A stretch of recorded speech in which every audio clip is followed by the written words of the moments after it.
আপনারা জানেন যুক্তরাষ্ট্রের প্রেসিডেন্ট ক্ষমতায় আসার পরে এবার পুরো দুনিয়াতে একটা হইচই ফেলে দিয়েছিলেন যে নতুন একটা পাল্টা শুল্ক আরোপের মাধ্যমে। পাল্টা শুল্কটা এরকম যে বিভিন্ন দেশ যারা যুক্তরাষ্ট্রে কোনো পণ্য রপ্তানি করে তার উপর উনি একটা বাড়তি ট্যারিফ যুক্ত করেছেন, এক একটা দেশের উপর এক এক রকম। এবং সেটার কারণটা উনি উল্লেখ করেছেন যে দেশের সঙ্গে ওনার যে সম্পর্ক তার উপর নির্ভর করবে কোন দেশের উপর ওনার কতটুকু ট্যারিফ বসাবেন, বাড়তি ট্যারিফ। আগে যেটা ছিল তার সঙ্গে অতিরিক্ত ট্যারিফ।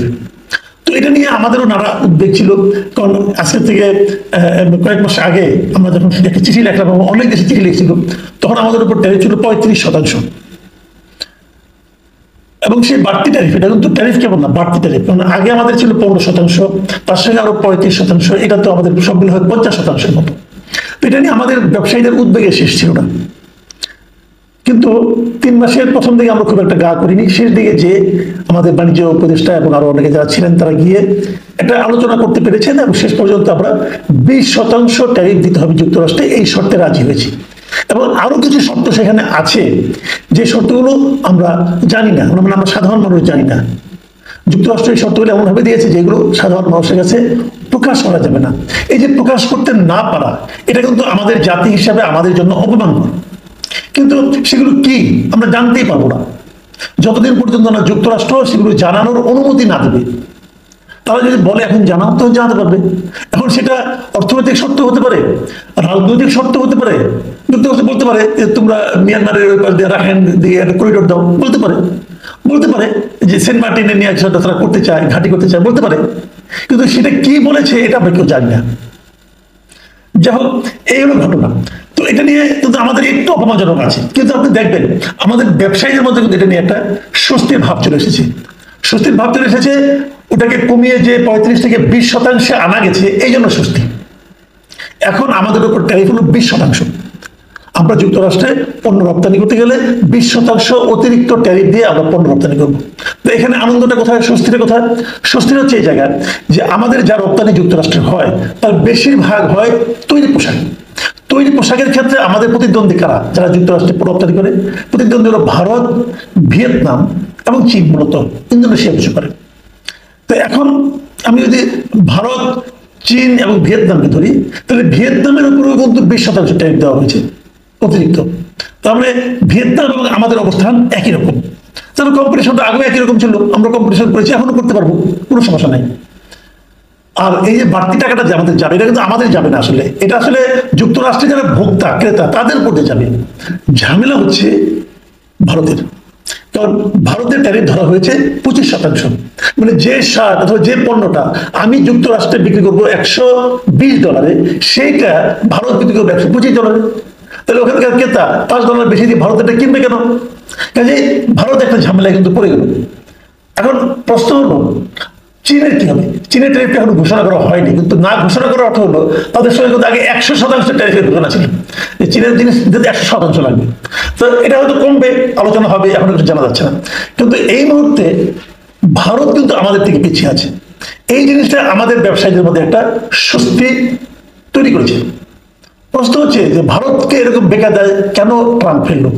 আমি তো মনে করি কেবল বেকায়দা না, ভারতকে আসলে চরমভাবে অপমান করেছেন ট্রাম্প, চরমভাবে। কিভাবে চরমভাবে অপমান করলেন? তো প্রকাশ্যে কিভাবে করলো? উনি ওনার নিজস্ব একটা সোশ্যাল মিডিয়া আছে, নাম হলো ট্রুথ সোশ্যাল, এটা ট্রাম্পের নিজের মালিকানাধীন। সেখানে ভারতের উপরে 25% ট্যারিফ উনি আরোপ করেছেন।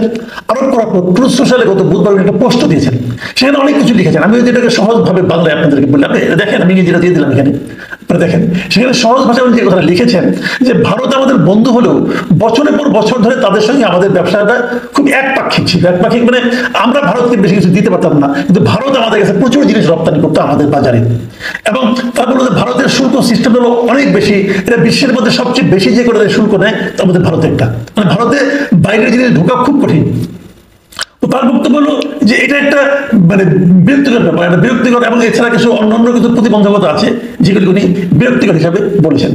তারপরে যেটা গুরুত্বপূর্ণ কথাটা বলেছেন সেটা হলো গিয়ে ভারত রাশিয়ার কাছ থেকে সবসময় সামরিক সরঞ্জাম কেনে, অস্ত্র শস্ত্র কেনে। এই একটা কারণ হচ্ছে ভারতের উপর ক্ষিপ্ত।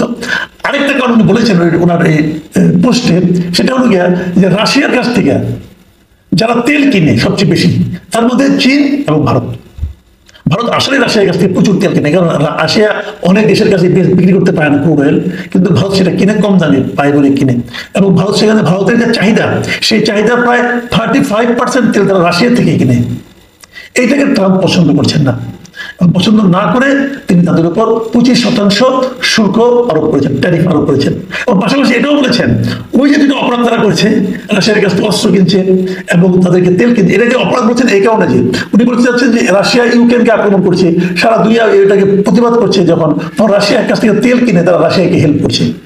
এই জন্য ভারতের উপরে ক্ষিপ্ত হবে। এই জন্য ভারতকে আলাদা একটা জরিমানা উনি করবেন, এবং সেই পেনাল্টিটা কি হবে ওটা এখনো বলেন নাই। তো এই যে লেখাটা, এই লেখাটা কিন্তু ভারতের জন্য ইনসাল্টিং, চরমভাবে ইনসাল্টিং। এবং পরে উনি এক জায়গায় বলেছেন যে ভারতের অর্থনীতিটা আসলে একটা মৃত অর্থনীতি, এবং মৃত অর্থনীতি নিয়ে তারা যেখানে যাবার যাক। রাশিয়ার অর্থনীতি মৃত অর্থনীতি বলেছেন। এখন ভারত কিন্তু এতদিন মনে করতো যে নরেন্দ্র মোদীর সঙ্গে ট্রাম্পের যে খুব একটা সুসম্পর্ক, তারা পরস্পরকে মাই ফ্রেন্ড বলে অভিহিত করতো, অনেক কিছু করতো। নরেন্দ্র মোদী এর আগের বার যেবার থেকে ট্রাম্প হেরে গিয়েছিল, সেখানে ওখানে ভারতীয়দের মধ্যে উনি নরেন্দ্র মোদী ট্রাম্পের জন্য ক্যাম্পেইন করেছেন। ভারতীয়রা অনেকে একটা ভারতের এক জায়গাতে একটা মন্দিরে ট্রাম্পের একটা মূর্তিও বানানো হয়েছে, তাকে পূজা দেওয়া হয়। এরকম অনেক কিছু সুসম্পর্কের অনেক নমুনা কিন্তু আছে, কিন্তু কোনো সুসম্পর্কই ট্রাম্পের কাছে কোনো গুরুত্ব পায়নি তার নিজস্ব স্বার্থের বাইরে। এবং এই যে ভারতকে উনি এগুলো বলেছেন, এটাকে আবার ভারতের যিনি বিরোধী দলীয় নেতা, কংগ্রেসের নেতা রাহুল গান্ধী, তিনি কিন্তু আবার ট্রাম্পের এই বক্তব্যকে সমর্থন করেছেন। তিনি বলেছেন যে ঠিকই বলছি, আসলেই তো ভারতের অর্থনীতি এখন মৃত অর্থনীতি হয়ে গেছে, এবং এটা হয়েছে বিজেপি এবং বিজেপি সরকারের জন্য। এবং উনি এটা দাবি করেছেন যে ভারতের অর্থনীতি যে মৃত অর্থনীতি, এটা ভারতের প্রধানমন্ত্রী নরেন্দ্র মোদী এবং অর্থমন্ত্রী ছাড়া আর পৃথিবীর সবাই জানে। এটা হলো তাদের অভ্যন্তরীণ রাজনীতির একটা ব্যাপার।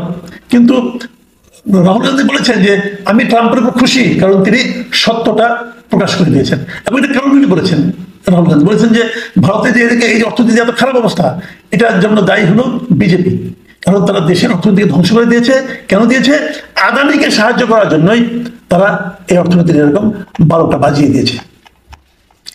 এখন প্রশ্ন হলো যে এই যে কাজগুলি হয়েছে, ট্রাম্প যদিও দুটো ঘটনার কথা উল্লেখ করেছে, রাশিয়ার কথা এবং রাশিয়ার কাছ থেকে অস্ত্র এবং তেল কেনার কথা, আসলে কি এটাই কারণ? আরো কিছু কারণ কিন্তু আসলে এখানে আছে। সেটা কি, ভারত কিন্তু ব্রিক্স নামে একটা সংগঠন, আপনার গ্রুপের মেম্বার, যে ব্রিক্সের মধ্যে ব্রাজিল আছে, ভারত আছে, চীন আছে। তো এটাকে নিয়েও কিন্তু ট্রাম্প অত্যন্ত আপত্তি করেছে। এবং পাশাপাশি ভারতকে অপমান করার জন্য সম্ভবত ট্রাম্প কিন্তু পাকিস্তানের উপর ট্যারিফ আরোপ করেছে 19%। এটা তুলনামূলকভাবে কিন্তু অনেক, আমাদের চেয়ে 1% কম। এটাও কিন্তু বড় বাণিজ্যের জন্য অনেক বড় একটা ফ্যাক্টর। এবং মাঝখানে একদিন দেখলাম ট্রাম্প এটাও বলছেন যে ভারত হয়তো আগামীতে পাকিস্তান থেকে তেল কিনবে। পাকিস্তানের তেল আছে কি জানি না, আছে কিনা জানি না, শুনি নেই খুব একটা, কিন্তু ট্রাম্প মনে করছেন এগুলোই কিন্তু আসলে ট্রাম্প কিন্তু ভারতকে প্রকারান্তরে অপমানই করছে একটার পর একটা। এখন এই অপমানগুলি কেন করছে? আমি আগে বললাম ব্রিক্স একটা কারণ হতে পারে, আরেকটা কারণ হতে পারে যে ট্রাম্প মনে মনে নোবেল চায়, এবং সে অলরেডি বলছে যে আমি এত শান্তির ঘটনা ঘটাচ্ছি, বিভিন্ন দেশে যুদ্ধ থামিয়ে দিচ্ছি, তো আমাকে তো শান্তি পুরস্কার, নোবেল শান্তি পুরস্কার দিতে পারে, কিন্তু কেন দিচ্ছেন? এবং এটা বলতে যে সে এটাও বলছে যে কয়েকদিন আগে যে পাকিস্তান এবং ভারতের মধ্যে যুদ্ধ ছিল, সেই যুদ্ধটা নাকি তিনি থামিয়েছেন। কিন্তু পাকিস্তানের এটাকে স্বীকার করে, হ্যাঁ ট্রাম্পের ভূমিকা আছে, এবং এই জন্য পাকিস্তান আবার নোবেল কমিটির কাছে সুপারিশ করছে যে ট্রাম্পকে যেন নোবেল শান্তি পুরস্কার দেওয়া হয়। কিন্তু ভারত সরাসরি বলেছে এই যুদ্ধ থামানোর ক্ষেত্রে ট্রাম্পের কোনো ভূমিকা নাই। সম্ভবত এটাও ট্রাম্পের ভারতের প্রতি রাগের একটা কারণ। নেট রেজাল্টটা কি? 1 নম্বর নেট রেজাল্ট হলো, এই অঞ্চলে অনেকে যে মনে করতো যে ভারত যুক্তরাষ্ট্রের একটা মিত্র, কেবল মিত্র না, রীতিমতো কৌশলগত অংশীদার, সেই ধারণাটা বোধ হয় এখন বড় একটা ঝাঁকুনি ছিল। আর দ্বিতীয়ত, যুক্তরাষ্ট্র ভারতের পরিবর্তে বরং এখন পাকিস্তানের দিকে ঝুঁকে পড়লো। এটা যদি ঝুঁকে, তাহলে এটা ভারতের জন্য একটা বড় ধরনের হুমকি। আর আমাদের যে জিনিসটা হলো যে পোশাক রপ্তানির ক্ষেত্রে আমাদের প্রধান প্রতিদ্বন্দ্বী ভারত, তারা আমাদের চেয়ে 5% বেশি ট্যারিফ দিয়ে আমাদের সঙ্গে হয়তো প্রতিযোগিতা পারবে না। কাজে ভারতের অর্ডারগুলো অনেকগুলি হয়তো এখন আমাদের এখানেও চলে আসতে পারে। এটা আমাদের পোশাক শিল্পের একটা ইতিবাচক ফল নিয়ে আসতে পারে। প্রিয় দর্শক, একটু আন্তর্জাতিক প্রসঙ্গ, একটু অর্থনৈতিক প্রসঙ্গ, এগুলো নিয়ে কথা বললাম এবার। আশা করি আপনাদের ভালো